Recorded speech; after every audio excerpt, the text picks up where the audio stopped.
ராம் நாராயண் ராம் என்பது ஒரு வேறுபட்ட விதத்தின் விதேகி ஆவார். அவருக்கு யாரேனும் மகான் கிருபை செய்தால் அவர் உலகம் முழுதும் சுற்றிச் செல்கிறார்.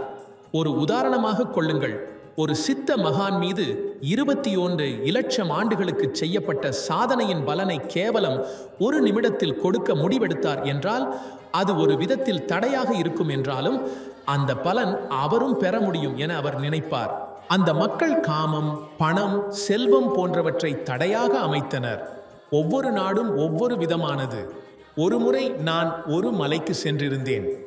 அங்கு ஒருவர் என்னிடம் சொன்னார், உங்கள் நாட்டினர் பருப்படையாக இருக்கிறார்கள். அவர்கள் இயற்கையை மூடிக்கொண்டு நடக்கிறார்கள். நான் பதிலாக சொன்னேன், அவர்களும் உங்களை அப்பரிமிதமாக சொல்கிறார்கள். அரக்கர்கள் எனச் சொல்கிறார்கள். அங்கே போனால் நான் என் உடைகளை கழட்டி கொண்டு செல்வது வழக்கம். அந்த நேரத்தில் இங்கு இருந்து இருவர் என்னுடன் இருந்தனர். அவர்கள் தயக்கத்துடன் இருந்தனர். நான் சொன்னேன், இங்கே செல்ல வேண்டுமென்றால் உடைகளை கழட்ட வேண்டும்.